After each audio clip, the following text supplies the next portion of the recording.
Hi everyone, welcome to the webinar. Today we're going to talk about Chrome. We're going to focus our trip through Chrome today on reading apps and extensions. So welcome. It's a quick half hour, so we got a lot of stuff to get through.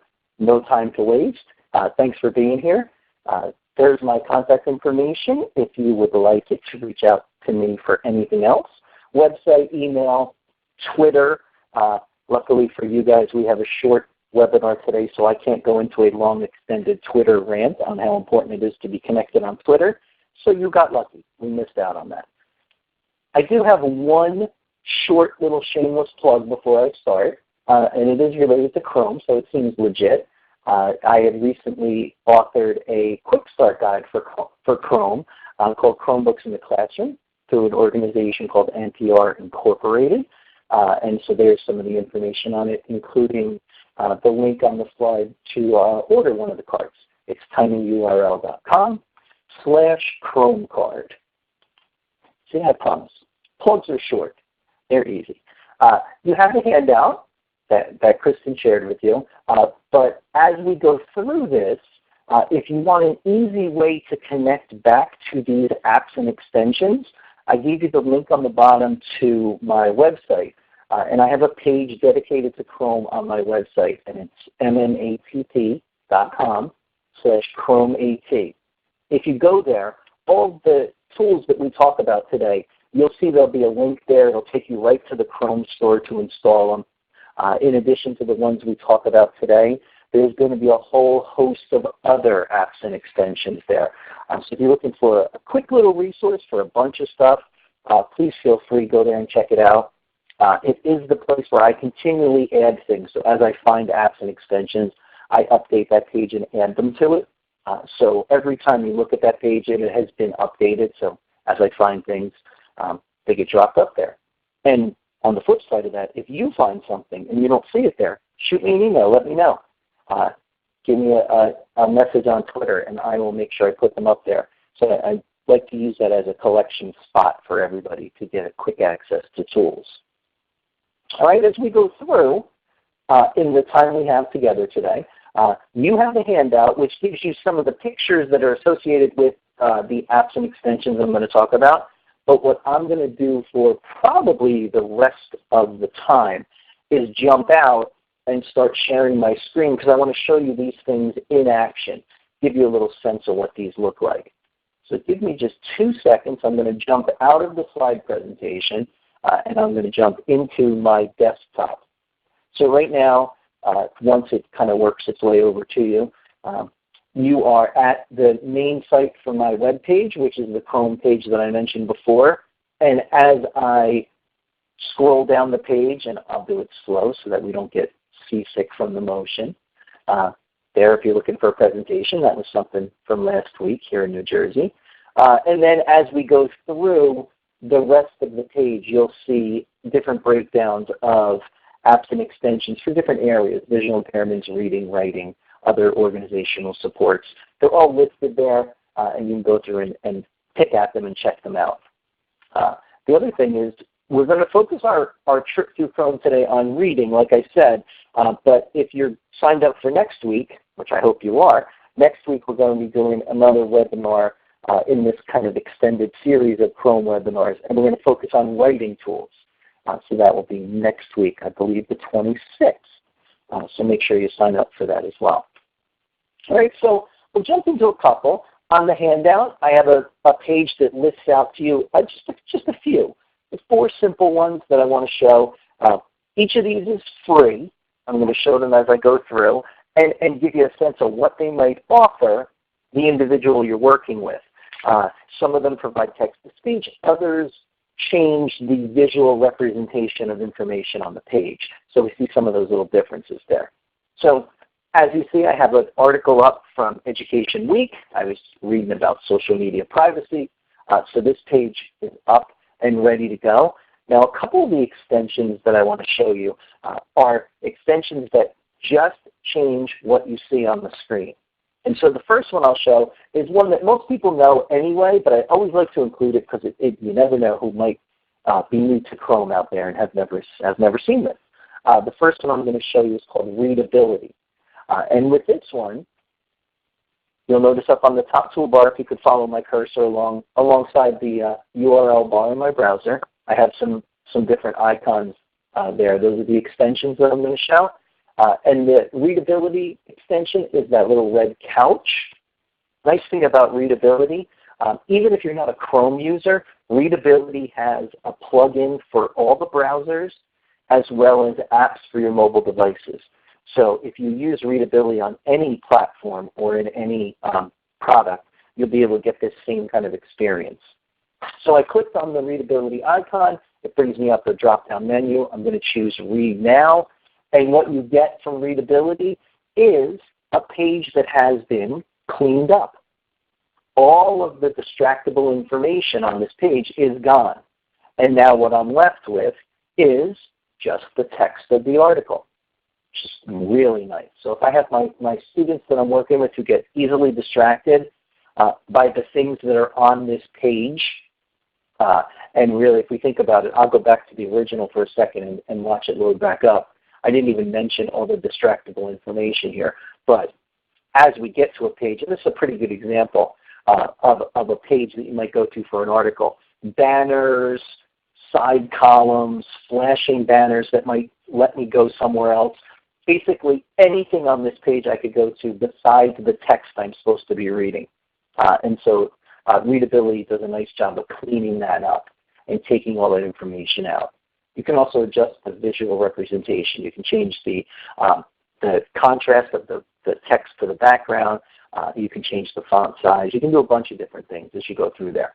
Readability, really good one for that. One little piece of Readability I like to share because I think it's important in schools. If you go to websites and the articles have comments underneath them, and the comments tend to be pretty miserable at times, the Readability strips those comments out too so you don't see them. And I actually found that out when some middle school kids that I was working with were kind of bummed out when they got to the page and they couldn't read through the comments anymore. And one student said, that's where I go first because I just want to read what everybody says because they're always fighting. So that strips that out as well. The other thing, think about Readability, that changed the way the page looked but didn't really do anything to the page, just gave me the text. If you're looking for a way to summarize text on the page, and if you're familiar with Chrome, we used to have an extension called TLDR, which stood for Too Long Didn't Read. That extension has gone the way of the dinosaur. It is gone. I don't know what happened to it. It just disappeared. Another extension that's popped up, and that might be a replacement for that for you, is this little icon at the end of my toolbar here, and it's called Skimzee, S-K-I-M-Z-E-E, Skimzee. And what that does, same thing TLDR did, is that it summarizes the page for you and gives you a summary. Now, when it pops up, and we'll give you a sense of what it looks like, it'll take it a second to go through. On the left-hand side of the page, when it pops up on your view, is the summary of the article. On the right side and along the top are the other links that Skimzee gives you, which I'm not a huge fan of because it's giving me a lot of other information here. And again, it's going to send my students off in another direction I might not want. But if you look at the left-hand side, if we focus our energy on that, you see there is a slider that allows me to move to the right and go back to the full size of the article that was there.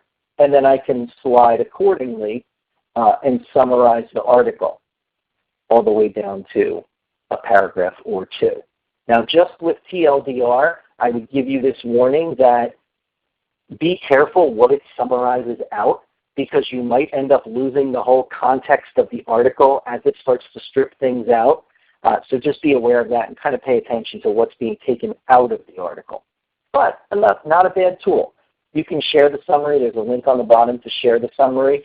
Or if you want, you can just cut and paste or copy and paste the text out and do something else with it. So you have a lot of options of what you can do there with that summary once you have it. So again, that's called Skimzee. Another one I've been using quite a bit, and I hadn't started using it originally, but have since kind of rethought my opinion of this, because a student told me how much he benefited from this extension. There is an extension called the Beeline Reader. And in Beeline Reader, I just have to turn it on. I noticed it was messing up something else before, so I turned it off. With Beeline Reader, what it does is, again, any web page I go to, so here we are, same article we've been looking at, with Beeline Reader, there's its icon on the toolbar. It's a bee in a box with some different colors. When I click that, it also changes the view of my page. No, seriously. It also changes the view of my page. There we go. And what it does is, as you can see from the page when it converts it, it gives me the same kind of visual as Readability, and then it strips out everything else and just gives me the text. But what Beeline Reader does, as opposed to Readability, is it gives me alternating colored lines with the thought that that will help someone move through the text, because you'll be able to identify the different lines of text. So it gives me kind of this gradient colors as I move through the lines. So you can get that sense of, if you notice from the top, starts in blue on the line that says Casper, Wyoming, starts in blue and suddenly transitions to black, which brings me to the next one. Starts in black. The next line, as I move to the right, transitions to red, which brings me to the third line. If I look to the left side, it's already red. So there's that visual track as I move through.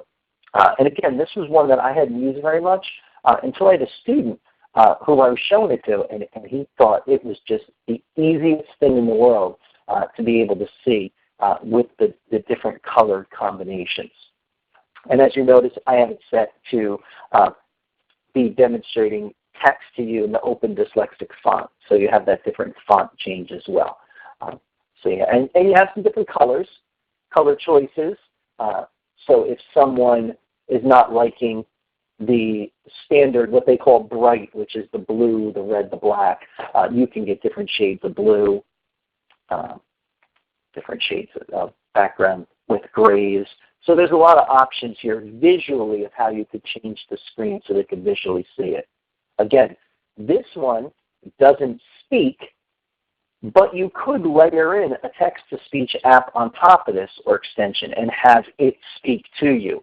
So you could benefit from the color gradients as well as the text-to-speech. You start looking at ways you kind of slam them together. So that's Beeline Reader. We turn that off and give it a second to come back. Don't mind me as I start clicking things every once in a while, just to keep things moving and turning on and off.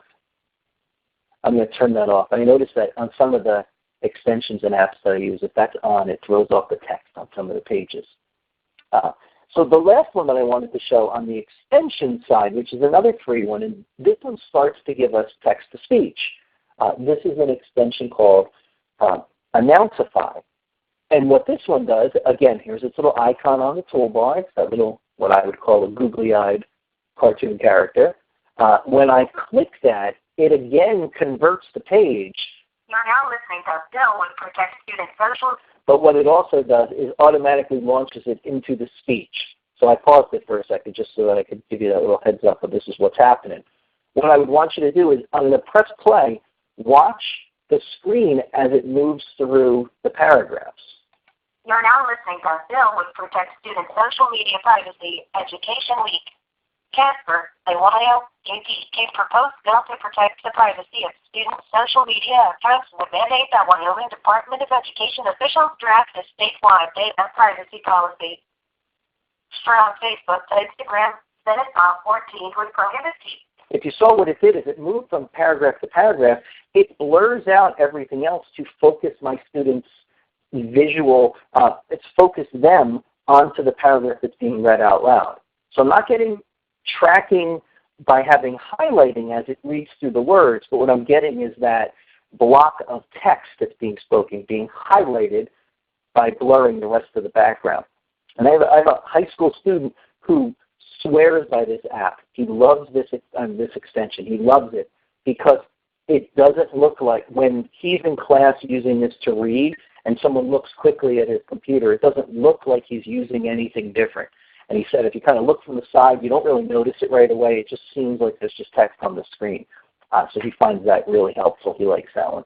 Announceify. You can adjust the voice and you can adjust the speed as well. We're not going to go into it right now, but you can do that, so you can have that access. There's a couple of the free ones. The next slide in your handout talks about Snap and Read Universal, which is one from Don Johnston, which is a pay extension. So it's a subscription-based per year. And what you get with Snap and Read is when I click the little extension on the top, I get a toolbar alongside of on the right side of my window that's open. And I get some supports like basic. I click the top button. I come over here. From Facebook to INST on Chrome, Senate File 14 would prohibit teachers and school officials from requiring students to... Okay, so I have basic text-to-speech with highlighting as it goes along. And I can adjust the speed, the voice, the color of the highlight, all of those features as well. One of the things that a tool like Snap and Read gives, which is that next added bonus, is I have the ability to take a screen capture of any text on the screen. I'm trying to decide what text I want to read. So here's a good example. If you notice there, I have the yellow crosshair there, and I've positioned it over the banner. Now this was a banner on the page. It wouldn't read this page naturally because it's a link, and it would just click and go off. But instead, if I create a box around it, Deep Market Insights proprietary research data. It gives me the text. So it does the OCR, it converts that to text, and then reads it aloud to me, which is a really nice feature for those pieces of the page that get lost sometimes for text-to-speech.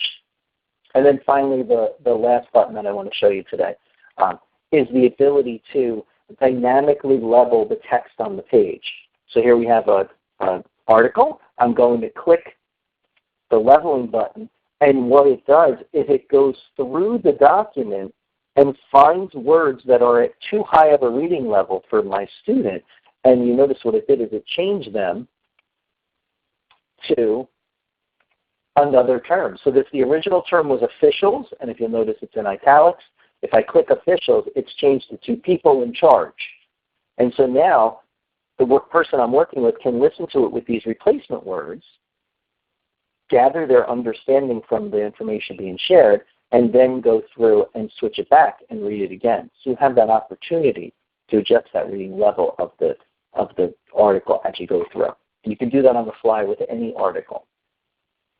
You can also, one last button of that, then I'll go to something else. I have a button where I can translate that. So it uses Google Translate. Sorry, I only have a language chosen. Sorry about that. But through this button here, I could highlight text on the screen and click the translate, and it would use Google Translate to convert it to any of the 90-plus languages that are in Google Translate. So that text would show up as a different language that someone could use. Very, very nice as it goes through. The other extension that we seem to use a lot in AT when we're talking about reading supports is ReadWrite for Google by TextHelp. So again, that's identified as that little purple puzzle piece that lives in my toolbar. Now I have a floating toolbar on top of where I'm reading, and I have some of the same supports.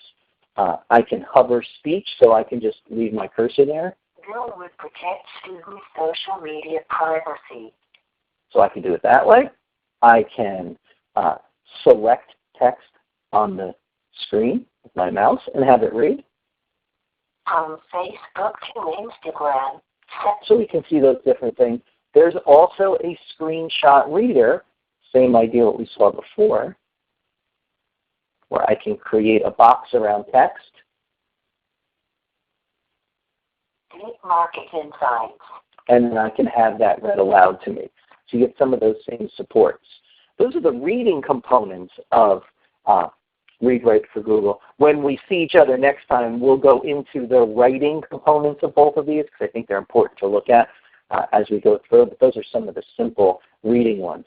The other thing we can do, and this we'll cover in the writing supports webinar, is collect highlights to then move over to a writing task. and we can do that in Snap and Read as well. So we'll look at both of those as we go through. One of the other things we think about is the ability to have access to documents that are paper. And so we see there's a couple different ways we can do that. We could look at, sorry, I'm just looking for my piece that I had. Okay. We could look at using the different tools to do that. So here is a PDF that I had. It's in my Google Drive. So I've opened it in an extension called Kami, K-A-M-I. That's a PDF viewer. And now I have the ability to go through it and have access to that PDF and have it read whatever I need it to read. The deadline for receiving completed forms is Friday, January 29, 2016. Okay, so that was through Snap and Read I was able to do that. The other thing we can do, sorry, I closed the window. Just watch me navigate my computer for a second. The other thing we can do through Google Drive is if we're using Read and Write for Google, we can have another tool from TextHelp called SnapVerter, and you see that there's a picture of that on the screen. Now you're getting a welcome to my Google Drive now. That's a bonus. I got that as a bonus. Don't even ask what 3/4 of that stuff is. All right.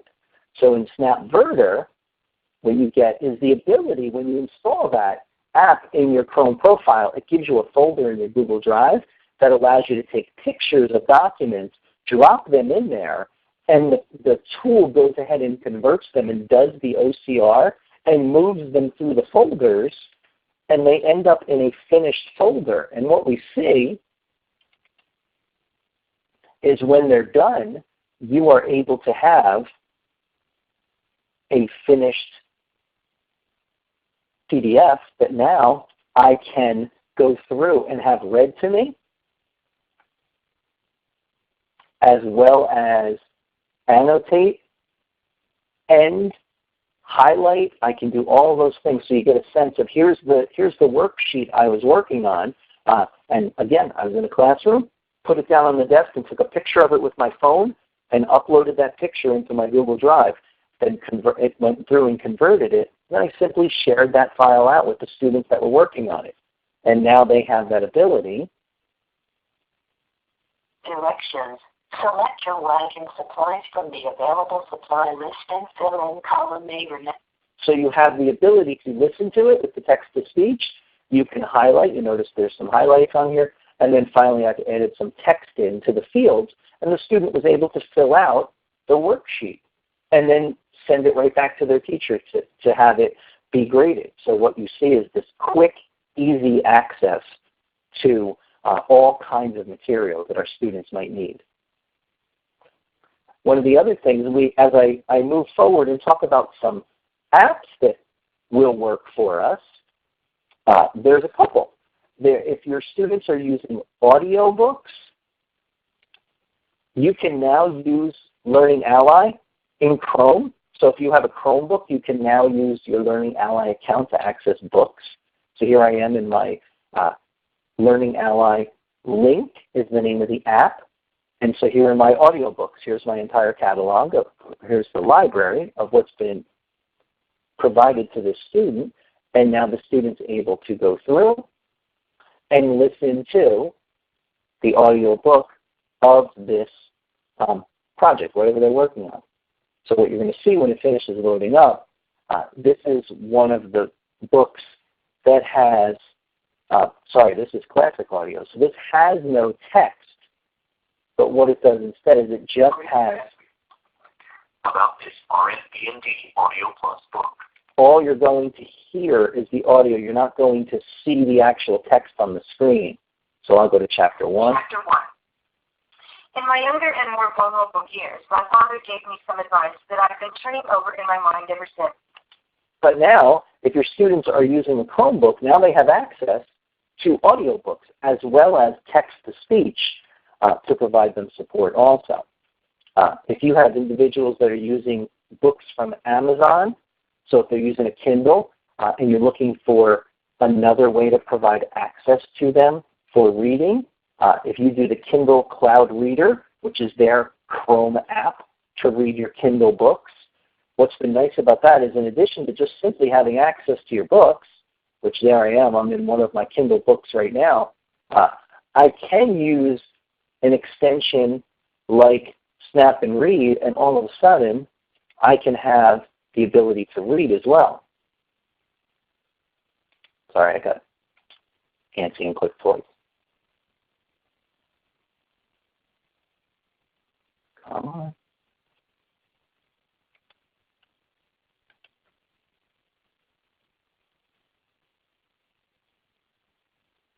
I'm stopping myself from that idea of clicking again. Here, we'll do it this way. Because I'm not sure if it's converting it or if it's still loading the book.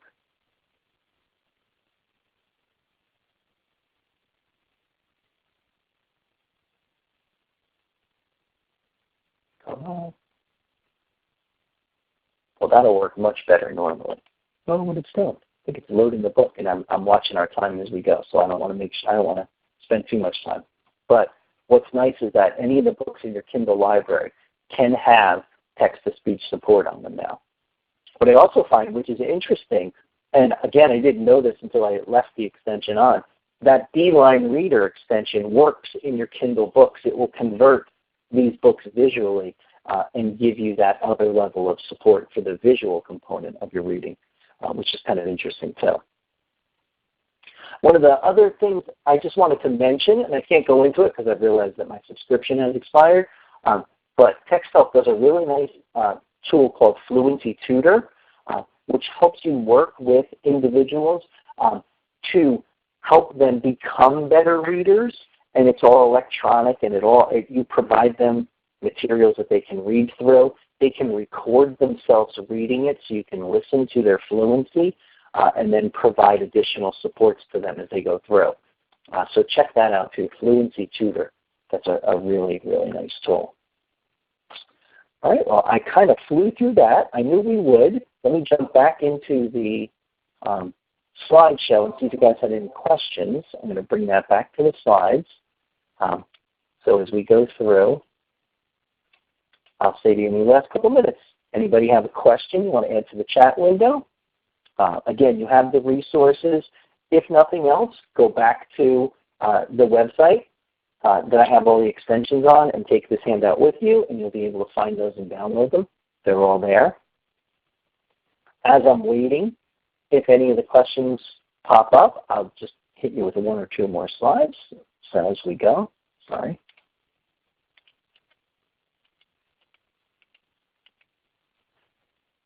I told you I wouldn't have time to do any kind of plug for Twitter, but I lied. Here's my last 1-minute plug. If you're on Twitter and you're interested in assistive technology, you can participate in the AT chat, which happens every Wednesday night at 8 p.m. Eastern, where people that do AT connect and chat in real time about issues related to AT. So a couple questions popped up. I'm going to get to them. Have you looked into Pocket? Pocket is a reader program. It's an app that you can use and basically take articles from the web and bring them in, and it provides text-to-speech support. Tracy, the Pocket's very nice, actually. I really like that a lot. So if people want to check that out, definitely look into Pocket as a reader. The one I didn't mention, and you guys called me on it, I appreciate it. Donna and Christine, thank you.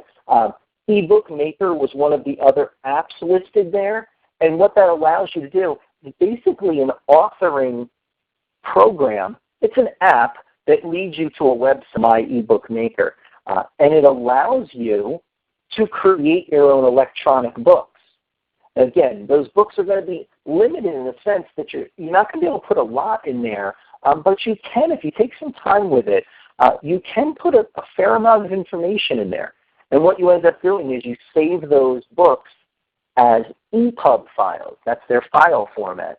And then you can open those in any number of EPUB readers. In fact, if you use the premium version of ReadWrite for Google, that will open EPUBs right out of your Google Drive.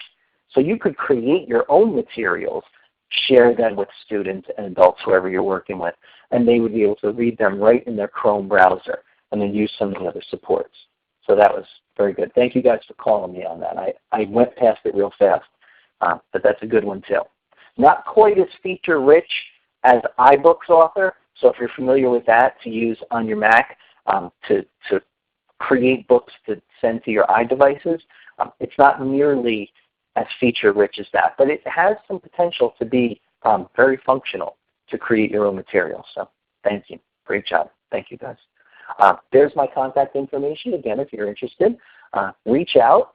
If you have other questions that came up, I know when I usually leave a webinar, I wish I had asked the question. So shoot me an email. I'd be happy to chat with you about anything you want to talk about in regards to assistive technology. Just a reminder, we have another webinar scheduled for next week. Again, we're going to talk about Chrome, but we'll focus on Chrome for writing. So I hope that I see you there. Again, thank you for your time today. I really appreciate it. And enjoy the rest of your day. Hopefully I'll see you next week. Thank you.